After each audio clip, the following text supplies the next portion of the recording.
Welcome to 2016. It's a joy to be with you starting this new year in this first video blog of the new year. I hope you've had a marvelous Christmas season and a great start to a new year that God has laid out before us. You know, I didn't used to think so much about years changing, but as I get older, it really does have an impact because every time a year passes and a new year comes, I realize that once that sand goes through the hourglass, it doesn't reverse. And every new year is a blessing, and yet it's also a reminder of the urgency.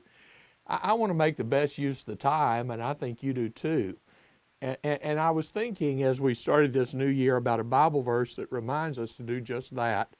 In fact, when Paul wrote to the church at Ephesus in Ephesians 5:15 to 17, in those three verses, I think he gives us three great principles on how to start a new year.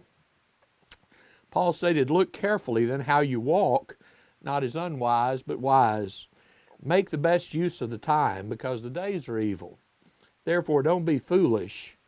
Understand what the will of the Lord is." That's three good, strong principles. Be careful how you walk. Now, that's obviously a term meaning we better watch your step. And all has been those places where there's a step down and somebody say, now watch your step, don't trip right here. Or maybe if you have a friend that's got ponies or horses and you're out in the pasture, they say, watch your step. Well, that's got a whole nother meaning.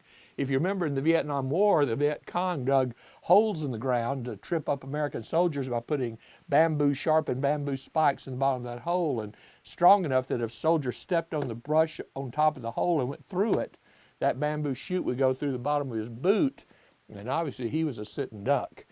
And so that's really more the picture that Paul has in mind in Roman warfare. There's always snares out there in a field of battle. A minefield you can step on. In Iraq, you can step on, or Afghanistan can run over IEDs that seem to be hidden, and suddenly they'll destroy you. It's the same thing with Satan. He's always got those snares out there, and this is the time to be very vigilant. As you make the walk, you better be certain where you're stepping and what you do. You're one step away, one decision away, one act away from really saying, boy, I'd give anything in the world if I could have that back. That was a really dumb move. So the way to prevent that is to be very careful how you walk. Watch your step, what you're going to do. By doing that, it means we take time to do what we know to do right. Be slow to speak, and that's not my forte, but that is the command of God. Don't always feel like you got to add an opinion. Just listen, and if called on, be ready to defend your faith, but don't feel like you got to always say something. And then it says be slow to anger, and boy, that's not my forte either. But I fear I'm in bad company. The truth is, most of us, it doesn't take much to light our fuse.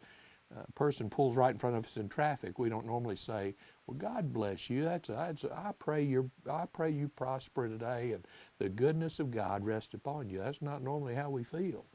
But the Bible says be slow to anger, slow to speak, careful how you walk. Why? Don't be unwise. Secondly, he says, I want you to redeem the time. The word redeem really means, obviously, as you know, buy back. And the word time in Greek, there are two. There's that movement of time, the chronology of time, just the flow of life, and it's just kind of this river of life. And there's that feeling of just the unending or the continual flow of life's experiences. But then there's that other Greek word that deals with a punctiliar moment, the urgency. I don't remember which great general said it, but some warrior said there's 15 minutes in every battle that determines victory or loss.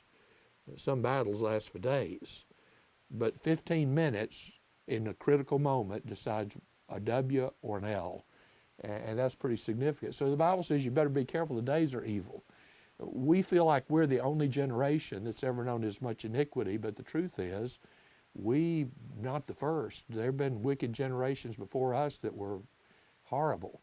In fact, when Paul wrote the church in Ephesus, it was a city that made Las Vegas look like a Sunday school class. They were the largest Roman province in Asia. They were very wealthy, strong with commerce, high economy, right on the sea. And so they had everything to offer, from gambling to racing to sorcery to drugs and drinking. And then their claim to fame was they had one of the seven wonders of the world, the ancient temple of Diana, or Artemis, the goddess of fertility.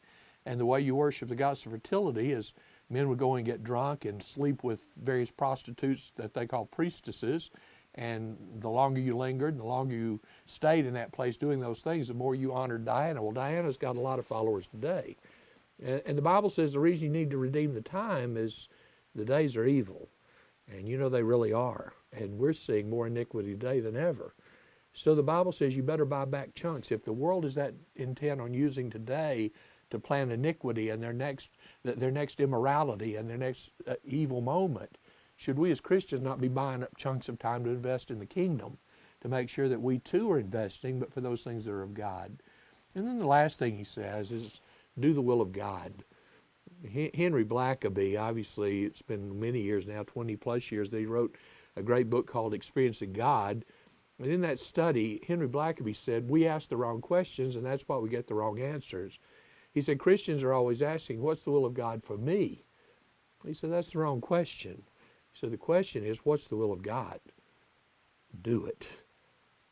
I don't know if it's true or not, but you've heard the same saying I've heard, that a man one time said to Billy Graham, I don't understand the Bible. And Mr. Graham said to the gentleman, sir, it's not the parts you don't understand that bother you. It's the parts that do. You see, the truth is we need to do the will of God. Paul Harvey was one of my heroes from Tulsa, Oklahoma, of all things, and remarkable man. I used to love to hear him give newscasts and tell the rest of the story. Paul Harvey in his writing said, remember that in times like these, there have always been times like these. We're not the first to see great iniquity. We're not the first to think the Lord's coming is near, and I do. And we're not the first to wonder, Lord, how soon are you going to make an end to all this and bring in your kingdom?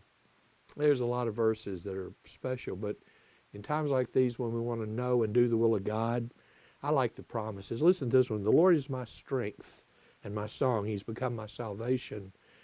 The Bible says God is our refuge and strength. He's an ever-present help in time of trouble. And then Romans 8 says, if God's for us, who can be against us? You know, 2016 has a lot of promise, but we're one step at a time going to either make it a great success, or we're going to step on something in a way and live away and make a decision in a way that we later regret. How can we maximize 2016? Look carefully then how you walk, not as unwise but wise. Make the best use of your time, because the days are evil. Don't be foolish, but understand what the will of the Lord is. And then if I can quote Henry Blackaby, do it.